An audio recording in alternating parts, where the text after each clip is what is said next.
तो भाई चाय पर चर्चा में जो सबसे पहली खबर है ना, वो वाकई बड़ी इंटरेस्टिंग खबर है। देखने के बाद ना आप भी यही कहेंगे क्या बात है। मैं पैकेट पढ़ के आई हूँ, बड़ी इंटरेस्टिंग खबर है। मैं देख के आई हूँ कि एटलीस्ट ऐसे कैसे हो सकता है। इट्स अ मिरेकल, है ना? It's a miracle. वो कहते हैं ना, जाको राखे साइयां मार सके ना कोई। बिल्कुल। तो चलिए जिंदगी की जीत का जश्न सबसे पहले मनाते हैं। किस्सा है महाराष्ट्र के कोल्हापुर का, जहां एक बुजुर्ग को स्पीड ब्रेकर के झटकों से नई जिंदगी मिल गई है और ये खबर सोशल मीडिया पर सुर्खियां बटोर रही है। बेशक ये खबर हैरान करने वाली है, लेकिन कोल्हापुर के 65 साल के पांडुरंग तात्या वारकरी के साथ ये चमत्कार हुआ है। और परिवार का कहना है कि पांडुरंग की सांसें थम गई थी। जब अंतिम संस्कार के लिए परिवार पांडुरंग को ले जा रहे थे, तब रास्ते में पांडुरंग की सांसें लौट आई। परिवार का कहना है कि ये सब रास्ते में पड़ने वाले गड्ढों और स्पीड ब्रेकरों की वजह से हुआ है।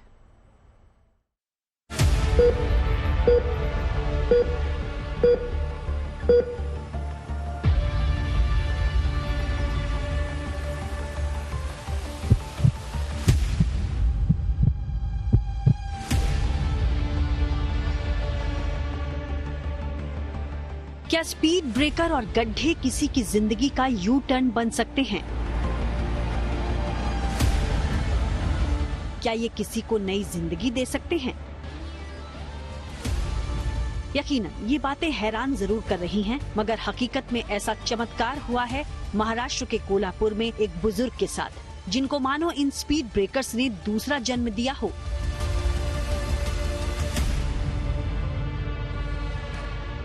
दरअसल यहाँ के कस्बा बावड़ा में 65 साल के पांडुरंग तात्या वारकरी को 15 दिन पहले घर में दिल का दौरा पड़ा। उनकी हालत नाजुक थी। आनन फानन में घबराए घर वाले तात्या को तुरंत इलाज के लिए अस्पताल ले गए, लेकिन काफी कोशिशों के बाद भी जब तात्या के शरीर में कोई हलचल नहीं हुई तो डॉक्टरों ने उन्हें मृत घोषित कर दिया, जिसके बाद घर वाले तात्या को अंतिम संस्कार के लिए ले जाने लगे। मृत शरीर को एम्बुलेंस में ले जाया जा रहा था, लेकिन कहते हैं ना कि कभी कभी मुसीबत बनी चीज भी जिंदगी को बचाने में अहम भूमिका निभा जाती है। घर वालों के अनुसार गड्ढों भरे रास्ते और स्पीड ब्रेकर से गुजरती एम्बुलेंस में जब मृत तात्या की उंगली हिलने लगी तो घर वालों को जिंदगी की नई उम्मीद मिल गई। शरीर में दिख रही हलचल को देखते हुए परिजन उन्हें तुरंत अस्पताल ले गए। वहां तात्या की एंजियोप्लास्टी हुई और फिर कुछ दिन बाद उन्हें अस्पताल से डिस्चार्ज कर दिया गया। जब पेशेंट यहाँ पे आया तो बड़ा क्रिटिकल था, मतलब कुछ सांसें नहीं चल रही थी, लेकिन उनकी हार्ट रेट थी वो 30 के करीब थी। उनका बीपी रिकॉर्डेबल नहीं था, तो हमारे डॉक्टर्स ने इमीडिएटली उनको ट्रीटमेंट चालू किया। कैजुअलिटी में उनको स्टेबलाइज करने का जो भी है वो जो बड़े प्रयत्न किए। उनको 4 दवाइयाँ दी पड़ी थी जिससे उनका हार्ट थोड़ा सा बढ़ जाए, उनका हार्ट रेट बढ़ जाए, बीपी थोड़ा सा ऊपर आ जाए। इमीडिएटली उनको वेंटिलेट किया गया। पेशेंट 2 दिन तक वेंटिलेटर पे रहे। तीसरे दिन उनका वेंटिलेटर ऑफ किया गया। धीरे धीरे से सारी दवाइयाँ उनको कम कर दी गई और 5वें दिन पेशेंट एकदम अच्छी हालत में था, जहाँ से हमारे यहाँ से डिस्चार्ज होके उसके बाद उनकी एंजियोप्लास्टी भी हुई और अभी पेशेंट खस्ता अच्छा हालत में है। हाल ही में तात्या जब अस्पताल से घर पहुँचे तो उनकी परिजनों ने आरती उतारते हुए फूल मालाओं से स्वागत किया। नेमकं म्हणजे काही दिवसभर माझं रेग्युलर चालूच होतं, फिरणं, पावड्याला जाणं, देवपूजा देवासनं येणं। 12 वाजेपर्यंत सगळे मी फिरून आलो त्या दिवशी आणि घरात येऊन 12 वाजता जेवलो। भात जरासा खाला, म्हणजे तेवढं काही भूक लागली नव्हती। मग भात खाल्ल्यावर जरा पडलो 2-3 वाजेपर्यंत, तर आमचं बिराडा आलं कामासनं आल्यावर मग ती जेवली। मग जरा इकडे तिकडे चालू झालं तिचं कामाचं। मग संध्याकाळी 4:30-4:45ला चहा केला तिनं, चहा प्यालो। चहा प्याल्यावर बसलो इथं आणि मग इथं बसल्यावर जरा घाम सुटल्यागत झाला। घाम म्हणजे सरसरीत घाम, भरपूर घाम आला। असं काय व्हायला लागलं म्हणून मी जरा वाऱ्याला जावं म्हणलो। वाऱ्याला जाऊन तिथं पाठपा आमचं रूममध्ये हे होतं खुर्ची, तिथं बसलो। तिथं बसल्यावर डोळं एकदम झाकल्यासारखं झालं आणि तिथं जरा गरगरल्यागत झालं म्हणून बाथरूममध्ये गेलो। बाथरूममध्ये जरा उलटी केली तर जरा पातळ पाणी पडल्यागत पडलं। आणि खुर्चीवर ते डोळंच माझं झाकलं. डोळ्यात काय म्हणजे कोण आलं कोण गेलं कुठं गेलं मी कुठं आहे काय आहे काहीच माहीत नाही. आज ये बुजुर्ग फिर से अपने रोजमर्रा का काम कर रहे हैं, खा पी रहे हैं. वैसे तात्या को दोबारा मिली सांसों के पीछे मेडिकल वजूहों को भी दरकिनार नहीं किया जा सकता, लेकिन इन बुजुर्ग के साथ हुआ ये वाकया उनके घर वालों समेत इलाके के लोगों के लिए भी किसी चमत्कार से कम नहीं है. यहाँ अंतिम संस्कार की पूरी तैयारी हो गई, तभी उनको तात्या को हॉस्पिटल से एम्बुलेंस से ला रहे थे. तो उसके बाद तात्या ने स्पीड ब्रेकर के यहाँ के स्पीड ब्रेकर बड़ा था और तात्या स्पीड ब्रेकर की गाड़ी होने की वजह से तात्या की सब हलचल चालू हो गई. तो तात्या उससे भी बड़े दवाखाने में तात्या को लेके जा रहे थे. तो तात्या उधर एंजियोप्लास्टी हो गई. तात्या को अच्छे है तात्या भी, और पांडुरंगा की कृपा से तात्या की तबीयत अभी अच्छी है.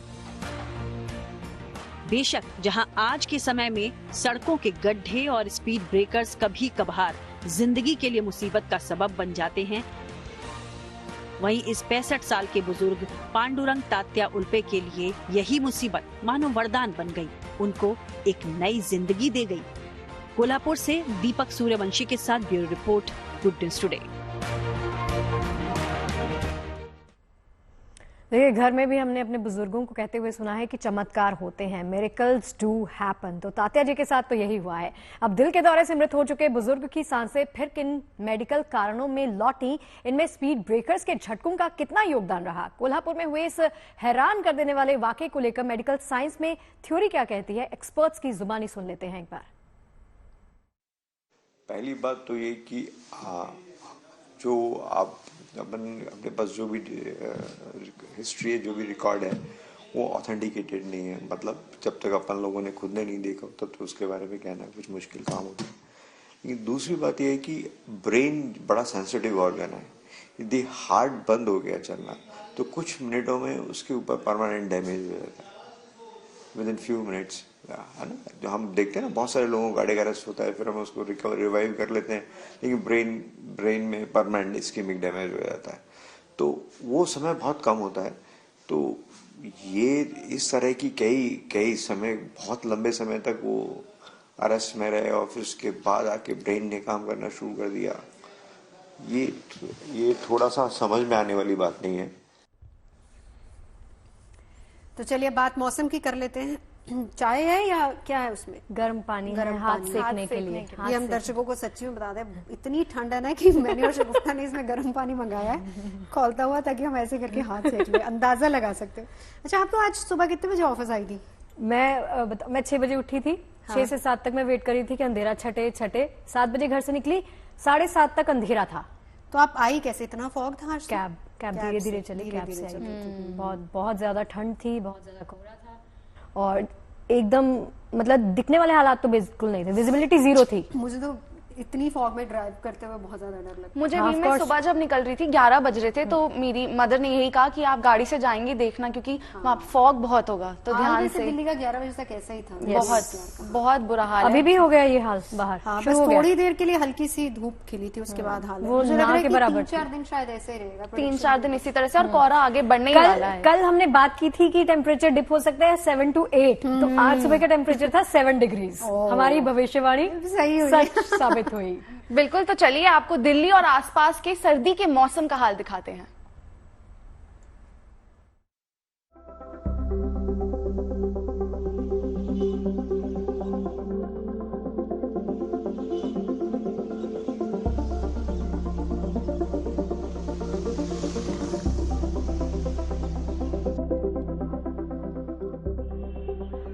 सड़कों पर घना कोहरा है, विजिबिलिटी ना के बराबर है.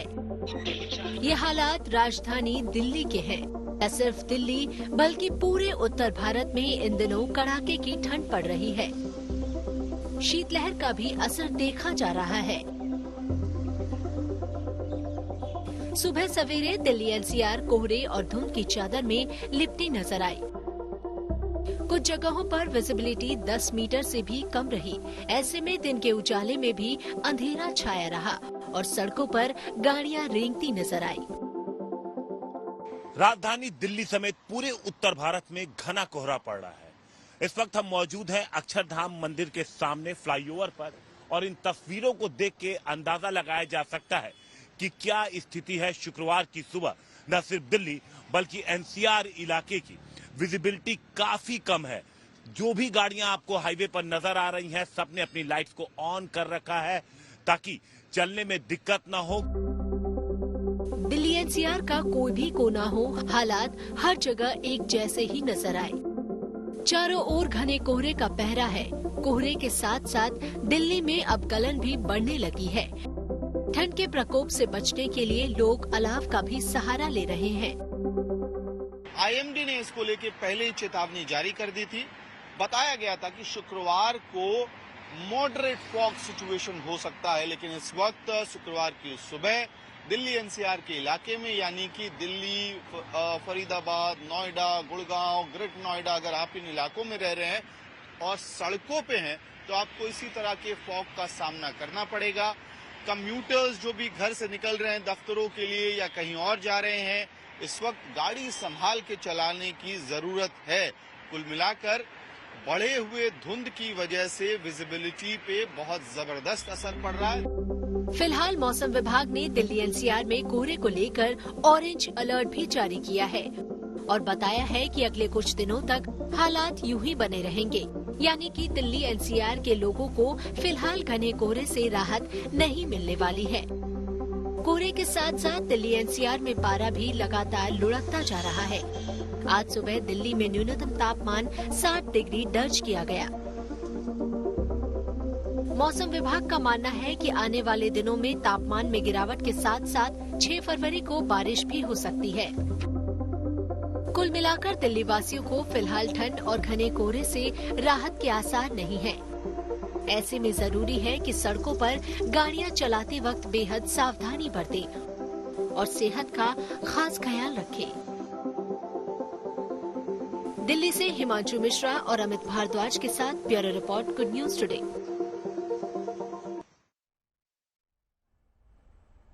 पता नहीं ये हमारे प्रोड्यूसर्स को दिल की बातें कैसे पता चल जाती है। मन और दिल पढ़ने लग गए हैं क्या? इन्होंने आपके दिल की कौन सी बात जान ली है? 3 साल से लगातार वैसे काम कर रहे हैं तो जान ही जाते हैं कि इसके दिल में क्या है। इन्होंने लिखा है एक्चुअली कि बढ़ती सर्दी में दिल तो वैसे करता है कि घंटों बिस्तर में पड़े रहें। तो मुझे लगा इन्होंने सोच के लिखा है कि शगुफ्ता यही करना चाहती है और वीकडेज में, अभी ठंड वाले दिनों में जब ऑफ होता है तो हम यही करते हैं। तो आज फ्राइडे है ना, उन्होंने वीकेंड का प्लान बता दिया शगुफ्ता के लिए कि आप जाइए और खुशी का भी यही प्लान रहता है। बिल्कुल खुशी प्लान है। सुबह उठने का मन नहीं करता है, नहीं मतलब लगता है थोड़ी देर और बिस्तर से निकलने का मन नहीं करता ना। वो देखिए नौकरी और दूसरे कामकाज करने वालों के लिए ये मुमकिन नहीं है। एक टाइम के बाद आपको उठना पड़ता है क्योंकि आपको पता होता है क्लॉक टिक टिक कर रही है तो ऑफिस जाना है। ऐसे में अगर आप घर से बाहर हैं, खुद ड्राइव करके ऑफिस सुबह बच्चों को स्कूल छोड़ने के लिए जाते हैं तो आप ये जानते ही होंगे कि कोहरे में ड्राइव करना थोड़ा सा रिस्की आप सबके लिए हो सकता है। और इस साल भी कोहरा काफी है जिसकी आगे बढ़ने की संभावना और है। ऐसे में ड्राइव करते हुए कहीं जाने से, किसी भी हादसे से बचने के लिए आप किन बातों का ध्यान रख सकते हैं जिससे आपकी यात्रा सुरक्षित रहे, जानिए इस रिपोर्ट में। आज भी ऐसे कई इलाके रहे दिल्ली में जहां पर विजिबिलिटी लगभग जीरो थी। कोहरे की वजह से कुछ भी देख पाना सड़क में संभव नहीं था। कोहरे की वजह से बहुत सारे हादसे भी, रोड एक्सीडेंट भी होते हैं। ऐसे में आज हम आपको कुछ टिप्स बताने जा रहे हैं जिनके जरिए आप रोड एक्सीडेंट से कम कोहरे में बच सकते हैं। हमारे साथ अनुराग जी हैं जो कि रोड सेफ्टी एक्सपर्ट हैं। सर, पहले तो गाड़ी में क्या कुछ चीजें होनी चाहिए अगर आप फॉग में, कोहरे में निकल रहे हैं? गाड़ी में आपके सबसे पहले फॉग लैंप जरूर होनी चाहिए। दूसरा एक सबसे बड़ा जो रीजन होता है, आपको टाइम मैनेजमेंट का ध्यान रखना है। टाइम मैनेजमेंट का मतलब अगर आपको लगता है कि कहीं पर आपको 3 घंटे में पहुंचना है तो आप मान के चलिए कि आपको 6 घंटे का टाइम लगना है और आप 6 घंटे पहले वहां से निकलिए और 3 घंटे का जो टाइम है वो 6 घंटे पर जाइए। दिल्ली से मेरठ 2.5 घंटे में नहीं पहुंचना है, दिल्ली से मेरठ 5 या 6 घंटे में पहुंचना है। पहले से मान के चलिए, बातों पर न जाएं, अपनी सेफ्टी पर जाएं। सबसे पहले जो टाइम मैनेजमेंट, और फिर अपने माइंड सेट को पहले से तैयार करके कि मुझे सेफ कहीं पर पहुंचना है। अब हम गाड़ी के अंदर बैठते हैं और दिखाते हैं आपको कि वो क्या फीचर्स होते हैं और क्या तरीके होते हैं ड्राइविंग के, जिनसे आप अगर उनका इस्तेमाल करें आप उन तरीकों का, तो आप कम से कम हादसों से बच सकते हैं। आइए। विजिबिलिटी कम होती जाएगी। हमको 1 किलोमीटर की जगह 500 मीटर, 500 मीटर की जगह 200 मीटर, 200 मीटर की जगह 100 मीटर और फिर उसके बाद 50 मीटर तक दिखना रह जाएगा। तो हमारी स्पीड भी उसके अकॉर्डिंगली कम हो जानी चाहिए। अगर आपकी 100 की स्पीड फुल विजिबिलिटी के साथ है, तो अगर 20 मीटर की विजिबिलिटी रह गई है, तो आपकी स्पीड भी फिर 10 और 20 के बीच में आ जानी चाहिए। ये स्क्रीन जो है ना, आपकी विंड स्क्रीन धीमे धीमे रोज की वजह से एकदम धुंधला धुंधला दिखाई देने लगता है। तो उस समय आपको ध्यान रखना है कि आपको डीफॉगर जो गाड़ी में होता है उसको आप ऑन करें परमानेंट, और वो जो ओस जमी हुई है या धूल जमी हुई है वो धीमे धीमे साफ होती रहे। तमाम सारे टिप्स हैं, तकनीक हैं, जिनका इस्तेमाल अगर आप रोड पर निकल रहे हैं तो आपको जरूर करना चाहिए, क्योंकि इस वक्त हाईवे में जब आप जा रहे हैं, अगर कोहरा बहुत ज्यादा है, विजिबिलिटी कम है या फिर कई जगह जीरो है, तो ये सब तरीके ही हैं जो आपको किसी हादसे से बचा सकते हैं। बाकी महत्वपूर्ण बात ये भी है कि अगर बहुत जरूरी नहीं है तो आजकल आप निकलना अवॉइड भी कर सकते हैं, और अगर निकलना पड़ ही रहा है तो इन सारे टेक्निक्स को अपनाइए ताकि आपकी यात्रा सेफ रहे, सुरक्षित रहे। कैमरामैन शैलेंद्र के साथ Manish Chaurasia, good news today, Delhi. Jammu Kashmir में इस हफ्ते 2 वेस्टर्न डिस्टर्बेंस के आने की संभावना मौसम विभाग ने जताई है। एक के बाद एक 2 वेस्टर्न डिस्टर्बेंस से भारी बर्फबारी होने के आसार हैं। वैसे हल्की बर्फबारी तो शुरू हो ही चुकी है और आने वाले 2 दिन 4 और 5 जनवरी को भारी बर्फबारी होने की संभावना है। मौसम विभाग ने स्नोफॉल का येलो अलर्ट भी जारी किया है, यानी ठंड और शीतलहर अभी और बढ़ेगी।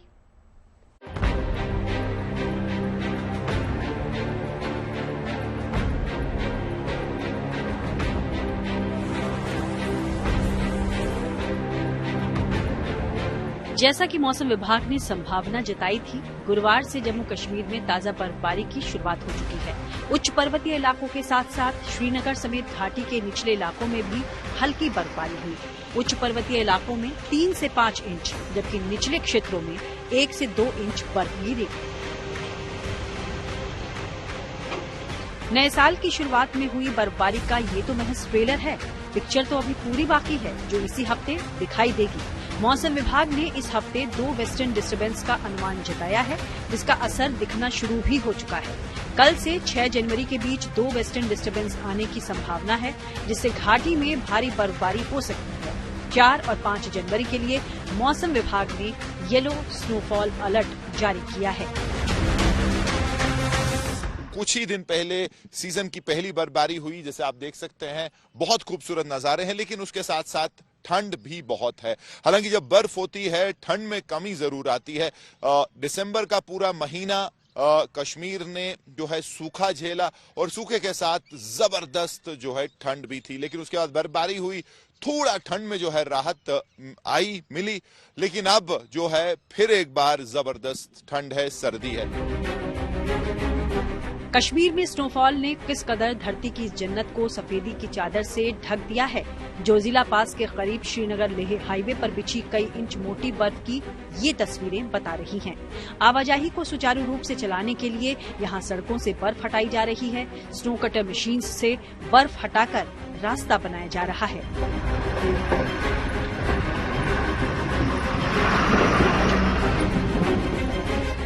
श्रीनगर में तापमान लगातार 0 से नीचे बना हुआ है। भीषण ठंड से फिलहाल राहत के कोई आसार नहीं। तापमान के लगातार माइनस होने की वजह से डल झील की सतह जम चुकी है। डल झील ही नहीं, दूसरी झीलें, जलाशय, नाले भी जम चुके हैं। पानी की ऊपरी सतह पर बर्फ की मोटी चादर बिछ गई है। जो नाले हैं, पॉन्ड्स हैं, और अगर डल लेक की भी बात करें तो वो भी जो है जम चुकी थी। लेकिन बर्फ के बाद जहां थोड़ा ठंड में जो है फर्क पड़ा, लेकिन अभी भी आपको जो थोड़ा एक जो ठंड का लेवल है उसका एक जो मिसाल दिखाने के लिए हम पहुंचे हैं इस वक्त डल लेक के किनारे। हालांकि ये जो है एक पॉन्ड है छोटा सा जो यहाँ पे है, लेकिन अभी भी मैं तारिक को कहूंगा आपको दिखाएगा, अभी भी जो है मोटी परत जो आइस की है वो बनी हुई है, जिससे साफ बात यह है कि ठंड जो है अभी भी काफी ज्यादा है। माइनस टेम्परेचर्स हैं, आपको मैं दिखाने की कोशिश करूंगा। अभी भी बहुत मुश्किल है। ये देखिए, एक जो परत है आइस की वो बनी हुई है वाटर बॉडीज पे, ये पूरा जमा हुआ है। ऐसा लगता है कि छोटा सा कोई आइस स्केटिंग रिंग हो। कश्मीर में वैसे भी इन दिनों चिलई कलां चल रहा है, यानी 40 दिनों का वो दौर जब घाटी में भीषण बर्फ पड़ती है। उस पर से 2 वेस्टर्न डिस्टर्बेंस के आ जाने से ठंड और शीतलहर घाटी का और भी इम्तिहान लेगी।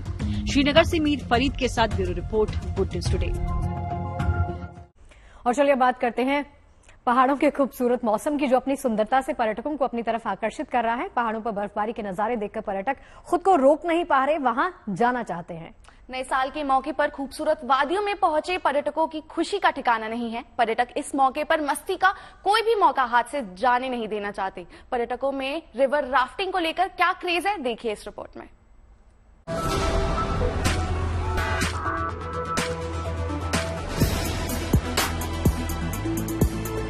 हिमालय की गोद में बसे ऊंचे ऊंचे पहाड़, पहाड़ों के बीच कल कल बहती नदी, नदी के टेढ़े मेढ़े कटान और ढलान के बीच चलती नाव, और इन सब के बीच नाव पर सवारी का रोमांच। ये तस्वीरें हिमाचल के मशहूर पर्यटक स्थल मोहाली की हैं, जहां पर्यटक ब्यास नदी में रिवर राफ्टिंग का लुत्फ उठा रहे हैं। रिवर राफ्टिंग की ये जगह भुंतर से मनाली के रास्ते में पड़ती है, जिसकी गिनती राफ्टिंग के लिए देश की बेहतरीन जगहों में होती है। यही वजह है कि यहाँ आने वाले सैलानी रिवर राफ्टिंग के रोमांच का मौका हाथ से जाने नहीं देना चाहते और रिवर राफ्टिंग कर अपने टूर को यादगार बनाते हैं। रिवर राफ्टिंग में बहुत ही ज्यादा मतलब खुश है हम लोग, बहुत ही ज्यादा खूबसूरत है। ऑलरेडी हम लोग मतलब मनाली में स्नोफॉल के लिए बहुत ज्यादा एक्साइटेड है। बहुत सुंदर जगह है, स्नोफॉल भी हुआ और बहुत अच्छा लगा हमें। यहाँ का फूड भी बहुत अच्छा है, माहौल भी बहुत अच्छा है, बहुत मजा आया हमें रिवर राफ्टिंग में। भैया भी बहुत अच्छे हैं।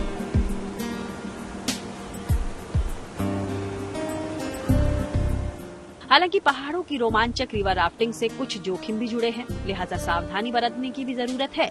बहरहाल हिमाचल प्रदेश के ऊंचाई वाले इलाकों में मौसम की बात करें तो मौसम विभाग के अनुसार यहाँ बारिश और बर्फबारी का दौर फिलहाल तो जारी रहेगा। Bureau report, good news today. Kumbh नगरी प्रयागराज आपको ले चलता है, जहां महाकुंभ का काउंटडाउन शुरू हो चुका है। 9 दिन बाद लगने जा रहे दुनिया के सबसे बड़े धार्मिक मेले के लिए साधु सन्यासियों के अखाड़ों की पेशवाई, यानी कि उनका नगर प्रवेश शुरू हो चुका है। अब देखिए, इसी कड़ी में कल दूसरे सबसे बड़े अखाड़े श्री पंचायती महानिर्वाणी अखाड़े की भव्य शोभा यात्रा निकली। हाथी, घोड़े, ऊंट, रथों पर राजसी ठाट बाट के साथ शान से साधु संतों की भव्य सवारियां निकली और जब सड़कों पर ऊंट पर सवार होकर नागा साधु निकले, लोग देखते रह गए। गाजे बाजे के साथ निकली साधु संतों की ये शोभा यात्रा प्रयागराज में महाकुंभ की अनोखी तस्वीर पेश कर रही है। इसी बीच यहाँ विदेशी सैलानी भी पहुंचे हैं, जिन्हें प्रयाग नगरी का ये दृश्य खूब पसंद आ रहा है। 14 तारीख से शुरुआत होने वाली है महाकुंभ की, जिसको लेकर तैयारियां शुरू हो चुकी है। और इस बार का महाकुंभ वाकई बहुत हाईटेक होने वाला है, कई मायनों में बहुत ज्यादा खास है। हम कहें कि डिजिटलाइज ये पूरा महाकुंभ होगा तो शायद गलत नहीं होगा। सुरक्षा के चाक चौबंद इंतजाम किए गए हैं।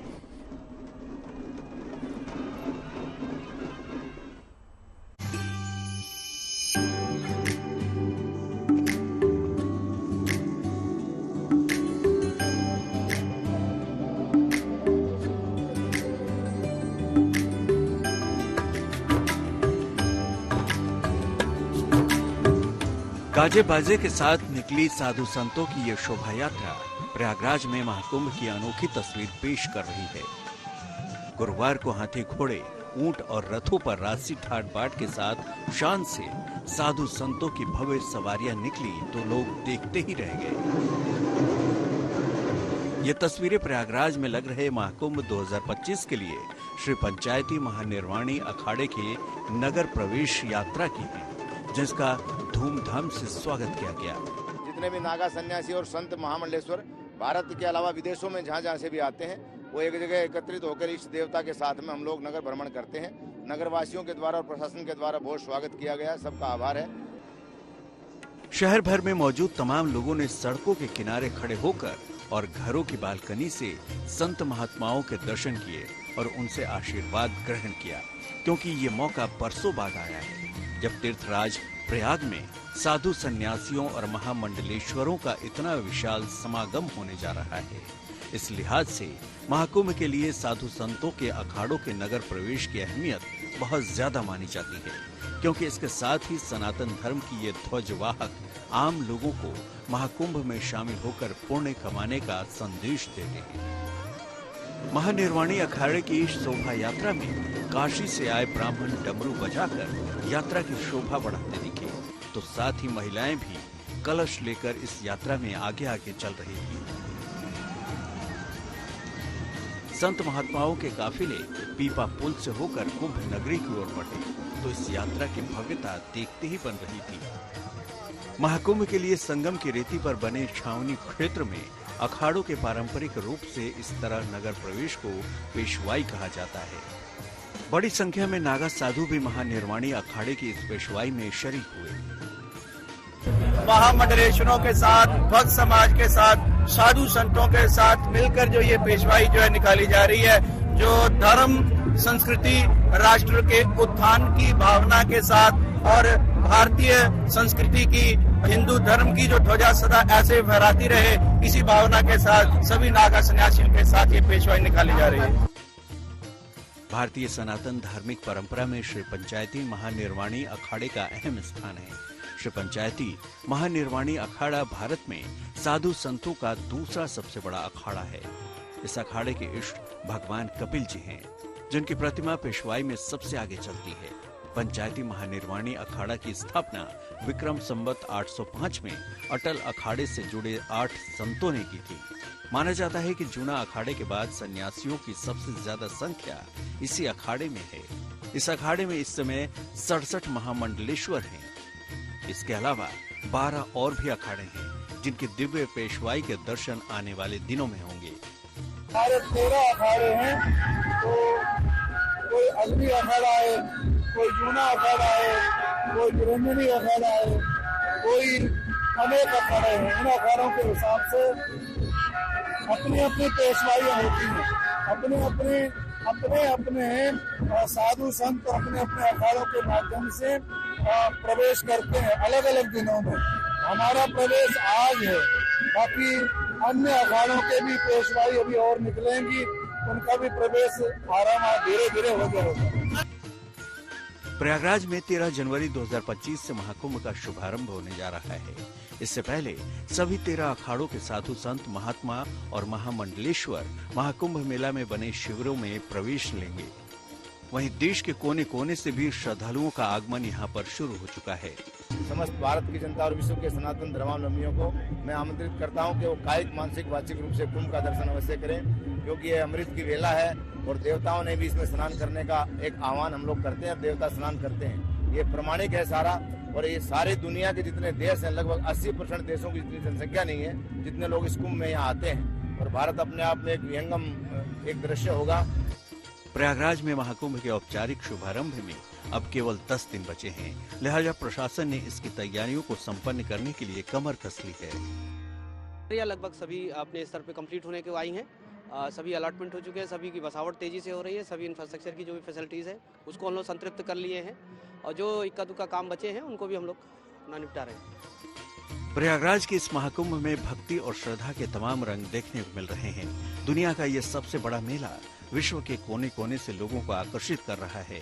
बड़ी तादाद में विदेशी श्रद्धालु भी इसमें शामिल होने के लिए पधार रहे हैं। प्रयागराज से आनंद राज के साथ bureau report, good news today. Sangam नगरी इस महामेले के लिए पूरी तरह से तैयार है। यहाँ श्रद्धालुओं की सुविधाओं के लिहाज से तमाम व्यवस्थाएं की जा रही हैं। मसलन पक्के घाट बनाए जा रहे हैं, महिलाओं के लिए चेंजिंग रूम्स तैयार किए जा रहे हैं, और क्या कुछ महाकुंभ में तैयारियां चल रही हैं, देखिए हमारे सहयोगी पंकज श्रीवास्तव की ये खास रिपोर्ट। इस बार इस महाकुंभ में 40 करोड़ से ज्यादा श्रद्धालुओं की आने की उम्मीद जताई जा रही है। हम इस वक्त प्रयागराज के इस पक्के घाट पर हैं, संगम घाट पर, और यहाँ इस घाट को पक्का बनाया गया है और इस तरह से पूरे इस घाट को सजाया गया है। चेंजिंग रूम बनाया गया है सुंदर सा। अब यहाँ पर जो महिलाएं सुरक्षित तरीके से यहाँ पर कपड़े बदल सकती हैं, और जिस तरह से इसको सजाया गया है लोगों को ये बड़ा आकर्षित भी कर रहा है। और यहाँ पर पूरे घाट को बड़े अच्छे तरीके से सजा दिया गया है। यहाँ पर कुछ महिलाएं हैं, इनसे हम जानने की कोशिश करेंगे कितना अंतर आया है पहले में और अब इस तरह से ये पक्के घाट बना दिए गए हैं और चेंजिंग रूम बना दिया गया है। आप सभी लोग आइए, प्रयागराज महाकुंभ में दर्शन कीजिए। बहुत ही अद्भुत नज़ारा देखने को मिल रहा है, खूब सुंदर लग रहा है। चेंजिंग रूम भी बन गया है जिससे आपको कोई भी असुविधा नहीं होगी। बहुत ही सुविधा है सर, देख के बहुत अच्छा लगा। काफी दिनों बाद हम लोग आए, देख के यहाँ बहुत अच्छा लगा। यहाँ का नज़ारा, किसी को कोई असुविधा नहीं होगी अब। बिल्कुल, यहाँ पर संगम घाट पर ये पक्के घाट बनाए गए हैं और इसके बाद वहाँ आप चेंजिंग रूम देख सकते हैं और इस चेंजिंग रूम को काफ़ी बेहतर तरीके से सजाया गया है। और इस महाकुंभ में तरह तरह से इस पूरे जो महाकुंभ है सजावट की जा रही है, पूरे शहर को सुंदर तरीके से सजाया जा रहा है। Pankaj Shrivastava, Prayagraj, good news today. तो महाकुंभ 2025 की तैयारियां जोरों पर है। महाकुंभ को बेहद खास और भव्य दिव्य बनाने के लिए संगम नगरी प्रयागराज में सरकार और प्रशासन दोनों ही युद्ध स्तर पर जुटे हुए हैं। स्वच्छ, सुरक्षित और डिजिटल कुंभ के लिए कई नई सुविधाएं प्रदान की जा रही हैं। इसी कड़ी में रेलवे ने भी महाकुंभ के सफल और सरल आयोजन के लिए कई प्रशंसनीय कदम उठाए हैं।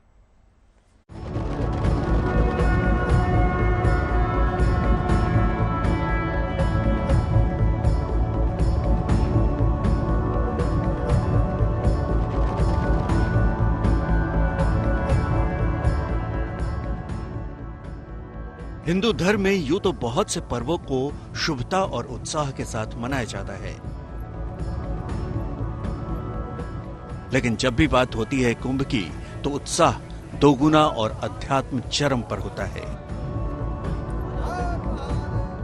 जी हां, साल 2025 के महाकुंभ के आयोजन की तैयारी लगभग पूरी हो चुकी है। आस्था की डुबकी के लिए करोड़ों की संख्या में भक्त कुंभ मेले में पहुंचते हैं और लगभग 2 महीने तक अध्यात्म और आस्था की महामेला गंगा के पावन तट पर लगता है।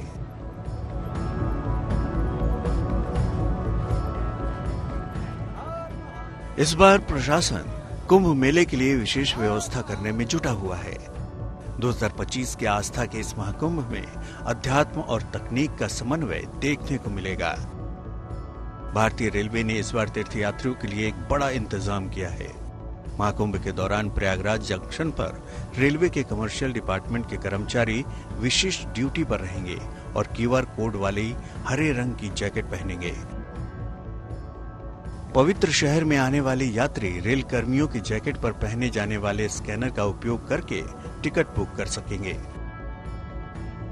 कर्मचारियों को स्टेशनों और अलग अलग महत्वपूर्ण स्थानों पर तैनात किया जाएगा ताकि श्रद्धालुओं को हर जगह टिकट बुकिंग में मदद मिल सके।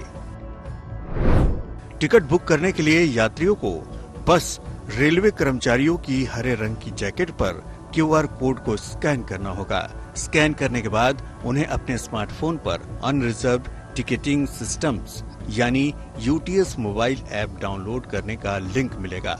इसके जरिए यात्री टिकट बुक कर सकते हैं, साथ ही दूसरी सुविधाओं का लाभ भी उठा सकते हैं। इस पहल से श्रद्धालु रेलवे स्टेशन पर भीड़ और लंबी कतारों से बचकर आसानी से टिकट पा सकेंगे। डिजिटल पेमेंट के जरिए टिकट बुक करने की इस प्रक्रिया से न सिर्फ समय की बचत होगी, बल्कि महाकुंभ के दौरान आने वाले लाखों श्रद्धालुओं को परेशानी मुक्त अनुभव भी मिलेगा।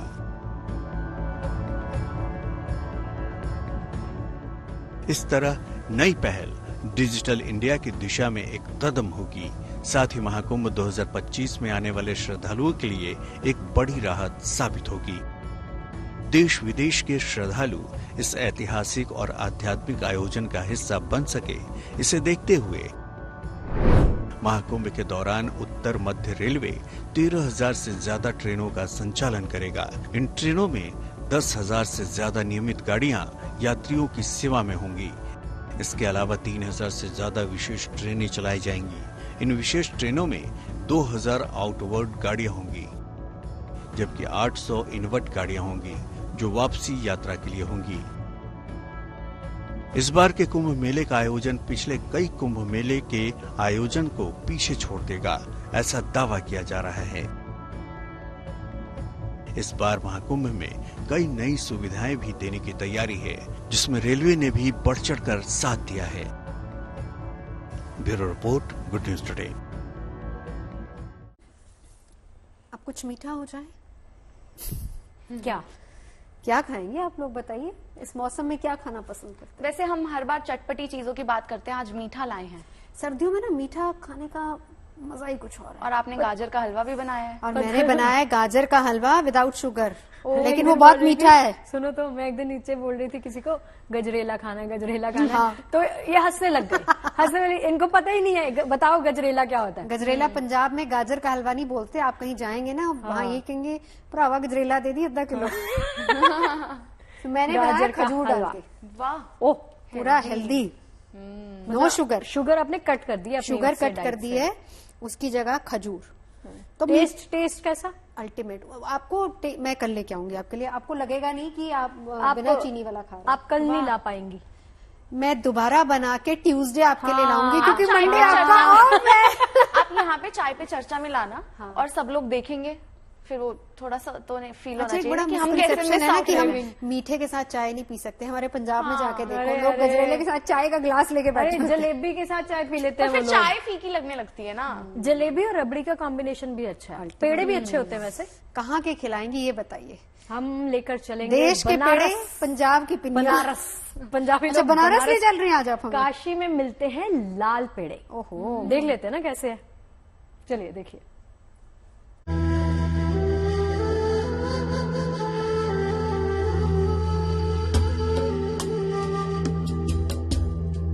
बनारस ये वो शहर है जहां आध्यात्म का वास है। ये वो शहर है जहां खुद भगवान शिव विराजमान हैं। गंगा घाटों से लेकर बनारस की तंग गलियों तक आस्था और भक्ति का अद्भुत संगम है। और ये काशी की पहचान भी है। न सिर्फ काशी का आध्यात्मिक और ऐतिहासिक महत्व है, बल्कि यहाँ का खान पान और देसी जायका भी दुनिया भर में अपनी पहचान बना चुका है। देसी जायके की खोज में आज हम बनारस की तंग गलियों से होते हुए यूपी कॉलेज के कैंपस में पहुँचे, जहाँ 113 साल पुराना राजश्री मिष्ठान भंडार मौजूद है। और इस शॉप पर बनारस की सबसे फेमस और लजीज मिठाई लाल पेड़ा मिलती है। हम आप पहुंचे हैं 113 साल पुराने उदय प्रताप कॉलेज के प्रसिद्ध लाल पेड़ा की दुकान में, और इसका नाम राजश्री मिष्ठान भंडार है, जिसकी स्थापना 1911 में हुई थी। इसके स्थापना, कॉलेज के स्थापना से ठीक 2 साल बाद इसकी स्थापना हुई थी, और तब से लेके लगातार आजादी के पहले से ये लाल पेड़ा खाया जाता है, बनाया जाता है। और देख सकते हैं इमारत भी बहुत पुरानी है। बनारसी लाल पेड़े के स्वाद की बात ही निराली है, और टेस्ट इसका खास हो भी क्यों ना। पहले तो दूध को खोया बनाने तक धीमी आंच पर पकाया जाता है, और फिर बीच बीच में उसमें देसी घी डाला जाता है, और फिर इसमें चीनी डालकर तब तक उबाला जाता है जब तक ये दानेदार सुनहरे रंग में तब्दील न हो जाए, और फिर इससे तैयार होती है बनारस की मशहूर मिठाई लाल पेड़ा। खोआ है, चीनी है, घी है, अब इसको भुना जाता है, जिससे थोड़ा बहुत लगन लग जाएगा तो बेकार हो जाएगा, इसलिए एक लगातार हम लोग चलाते हैं इसको। नहीं, अब कुछ लोग सोचते हैं कि इसमें कलर मिलाते हैं, कलर और कुछ नहीं मिलता है। यूपी कॉलेज के कैंपस में 1911 में ये मिठाई की दुकान छात्रों के लिए शुरू की गई थी, लेकिन यहाँ के लाल पेड़े के टेस्ट ने पूरी काशी को अपना मुरीद बना दिया। हम बम्बई से आए हैं और गोरेगांव में रहते हैं। सुना था कि यहाँ की मिठाई बहुत अच्छी होती है, तो लेने के लिए आए हैं यहाँ पे। ये मिठाई न सिर्फ बनारस आने वाले सैलानियों और श्रद्धालुओं को पसंद आती है, बल्कि देश की कई दिग्गज हस्तियों को भी लाल पेड़े का जायका पसंद आता है। पूर्व प्रधानमंत्री वीपी सिंह, चंद्रशेखर से लेकर मौजूदा प्रधानमंत्री मोदी तक लाल पेड़े के मुरीद रहे हैं। और सबसे खास बात ये है कि 1 किलो लाल पेड़े की कीमत सिर्फ 380 रुपए है। न केवल बनारस बल्कि पूरे देश और दुनिया में पसंद की जाती है, और इसको जीआई टैग भी मिला हुआ है, जीआई सर्टिफाइड भी है। जाहिर है बनारस के खान पान और देसी जायके की बात ही निराली है। बनारस की मिट्टी में ही वो खुशबू है। यहाँ जो भी देसी जायका बनता है वो खास हो जाता है।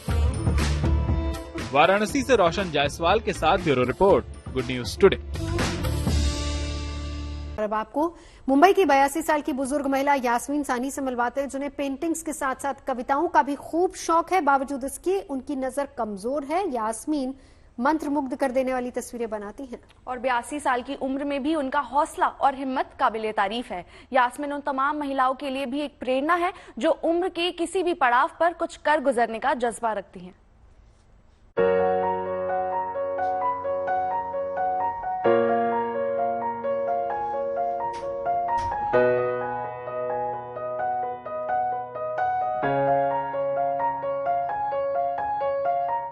कौन कहता है कि आसमां में सुराख नहीं हो सकता, जरा तबीयत से पत्थर तो उछाल कर देखो। यानी अगर जज्बा हो तो किसी भी मुश्किल मंजिल को पाया जा सकता है। कुछ ऐसा ही कारनामा कर रही हैं 82 साल की पोएट पेंटर यास्मीन, जबकि उनको सिर्फ एक आंख से ही दिखता है और वो भी सिर्फ 2%।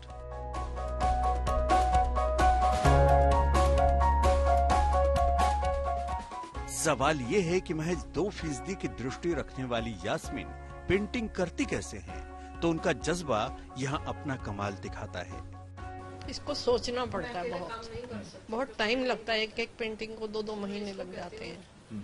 और पहले मैं उसको चार्ट पेपर पे बनाती हूँ, फिर मैं उसको कैनवस पे लाती हूँ, क्योंकि कैनवस पे कुछ मिटा नहीं सकते, तो वो मैं करती हूँ।